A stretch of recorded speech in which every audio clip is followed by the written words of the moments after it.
Hello दोस्तों, मेरे channel में आपका स्वागत है। आज हम कहानी क्या निराश हुआ जाए के बारे में जानेंगे। इसके लेखक हजारी प्रसाद द्विवेदी हैं। आचार्य हजारी प्रसाद द्विवेदी का जन्म सन 1907 ईस्वी में बलिया जिले के दुबे का छपड़ा नामक गांव में हुआ। इनके पिता का नाम श्री अनमोल दुबे तथा माता का नाम श्रीमती ज्योतिकली देवी था। इन्होंने काशी विश्वविद्यालय से ज्योतिष तथा साहित्य में आचार्य की उपाधि प्राप्त की। सन 1956 ईस्वी में ये काशी हिंदू विश्वविद्यालय के हिंदी विभाग में अध्यक्ष नियुक्त हुए। इन्होंने कुछ समय पंजाब विश्वविद्यालय में हिंदी विभाग अध्यक्ष के रूप में भी कार्य किया। लखनऊ विश्वविद्यालय ने इन्हें डी.लिट की उपाधि प्रदान की। 19 मई 1989 ईस्वी को इनका निधन हो गया। रचनाएं इनकी प्रमुख कृतियां हैं विचार और वितरक, अशोक के फूल, कुटज, कल्पलता, विचार प्रवाह, निबंध, पुनर्नवा, बाणभट्ट की आत्मकथा, उपन्यास, कबीर सूरदास और उनका काव्य हिंदी साहित्य की भूमिका, आलोचना साहित्य। इन्होंने शोध साहित्य, अनुदित साहित्य तथा संपादित साहित्य की रचना भी की है। भाषा शैली द्विवेदी जी की भाषा शैली के 3 रूप है: तत्सम प्रधान, सरल तद्भव और प्रधान और उर्दू अंग्रेजी शब्द युक्त व्यवहारिक। इनकी भाषा शैली सुव्यवस्थित, प्रांजल, सुबोध तथा प्रावहमय है। इन्होंने मुहावरों और लोकोक्तियों का भी यत्र प्रयोग किया है।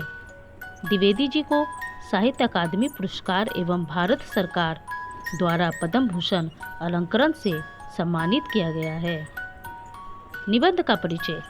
प्रस्तुत निबंध में द्विवेदी जी ने देश की वर्तमान स्थिति का चित्रण करने के साथ साथ ये स्पष्ट किया है कि यद्यपि आज जीवन के महान मूल्यों के प्रति आस्था डगमगाती जरूर दिख रही है, तथापि वर्तमान परिस्थितियों में भी निराश होने की आवश्यकता नहीं है, क्योंकि आज भी मनुष्यता, सेवा, ईमानदारी, सच्चाई और आध्यात्मिकता के मूल्य बने हुए हैं।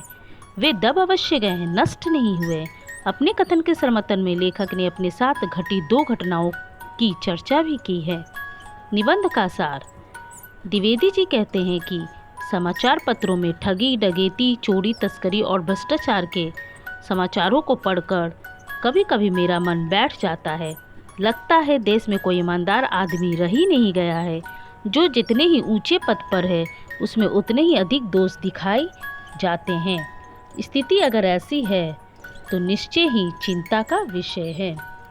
भारतवर्ष को देखकर ऐसा नहीं लगता कि ये तिलक और गांधी के सपनों का भारत है। अनेक महापुरुषों का वो देश कहाँ है। लेखक का विश्वास है कि भारतवर्ष किसी अतीत के गह्वर में डूबा नहीं है। भारत हमारे महान मनुष्यों के सपनों का देश है और रहेगा। ये सही है कि आज कुछ झूठ और फरेब को रोजगार करने वाले फल फूल रहे हैं। ईमानदारी को मुखरता का पर्याय समझा जाने लगा है। जीवन के महान मूल्यों के बारे में लोगों की आस्था हिलने लगी है। आधुनिक सुविधाएं और साधनों के साथ साथ आज धन संग्रह की प्रवृत्ति को बहुत बढ़ावा मिला है। वैसा पहले नहीं था, फिर भी तुलसीदास तथा उनके समकालीन लोगों ने जीवन के महान मूल्यों के प्रति आस्था नहीं छोड़ी थी। आज भी छोड़ने की जरूरत नहीं है। ऊपर ऊपर जो दिखाई दे रहा वो हाल ही मनुष्य निर्मित त्रुटियों की देन है। मनुष्य बुद्धि सदा नई परिस्थितियों का सामना करने के लिए नए सामाजिक विधि निषेधों को बनाती है। उथल पुथल भी होती है। कई बार दुर्व्यवस्था के कारण निरीह व्यक्तियों का कष्ट बढ़ जाता है। सबके लिए एक ही नियम सुखकर नहीं होते। सामाजिक कायदे कानून कभी आदर्शों से टकराते भी है, जिसके कारण ऊपरी सतह आलोड़ित हो जाती है। ऐसा पहले भी हुआ है, आगे भी होगा, पर उसे देखकर हताश हो जाना ठीक नहीं है। भारतवर्ष में कभी भी भौतिक वस्तुओं के संग्रह को महत्व नहीं दिया गया है।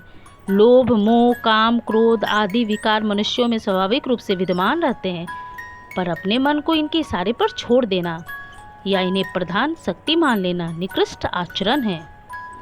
भारत ने इन्हें सदा संयम के बंधन में बांध कर रखने का प्रयास किया है। इस देश के कोटि कोटि दर्जनों की हीन अवस्था को दूर करने के लिए कायदे कानून बनाए गए, परंतु जिन लोगों को इन कार्यों में लगना है उनका मन सब समय पवित्र नहीं होता। वे प्राय लक्ष्य को भूल जाते हैं और अपनी ही सुख सुविधा की ओर ज़्यादा ध्यान देने लगते हैं। व्यक्ति का चित्त सब समय आदर्शों से चालित नहीं होता। जितने बड़े पैमाने पर इन क्षेत्रों में मनुष्य की उन्नति के विधान बनाए गए, उतनी ही मात्रा में लोभ, मोह जैसे विकार भी विस्तृत होते गए। आज जो कुछ हो रहा है वो कुछ थोड़े से लोगों के बढ़ते लोभ का नतीजा है। भारतवर्ष सदा कानून को धर्म के रूप में देखता आया है, पर आज कानून और धर्म में अंतर कर दिया गया है। धर्म को धोखा नहीं दिया जा सकता, कानून को दिया जा सकता है। यही कारण है कि लोग धर्म भीरू है। वे कानून की त्रुटि को लाभ उठाने में संकोच नहीं करते। आज भी भारतवर्ष अनुभव कर रहा है कि धर्म कानून से बड़ी चीज़ है। आज भी सेवा, ईमानदारी, सच्चाई और आध्यात्मिकता के मूल्य चाहे दब गए हों, पर नष्ट नहीं हुए। समाचार पत्रों में भ्रष्टाचार के प्रति जो इतना आक्रोश है वही यही साबित करता है कि हम ऐसी चीज़ों को गलत समझते हैं। बुराई में रस लेना बुरी बात है, अच्छाई को उतना ही रस लेकर उजागर ना करना और भी बुरी बात है।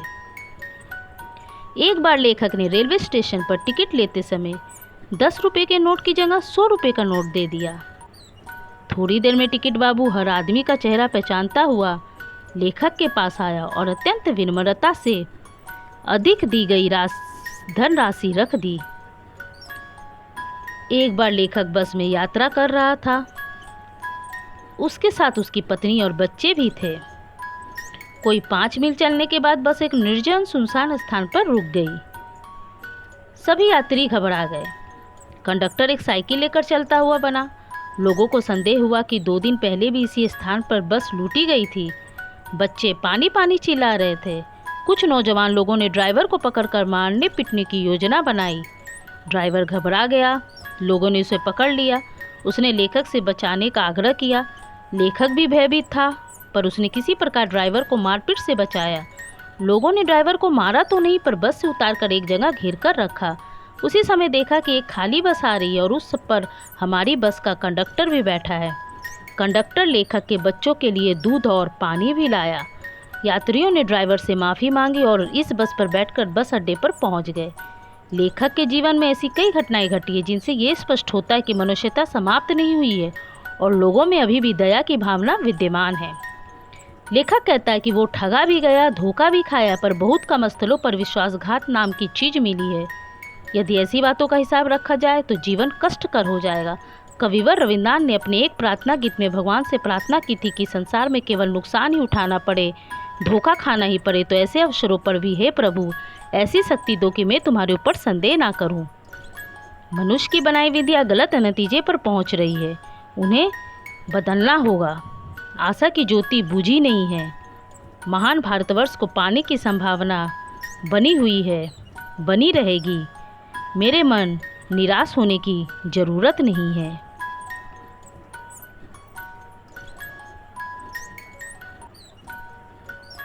अगर आपको मेरी ये वीडियो अच्छी लगी हो तो प्लीज़ इसे ज़रूर से ज़रूर लाइक करके सब्सक्राइब और शेयर करिएगा।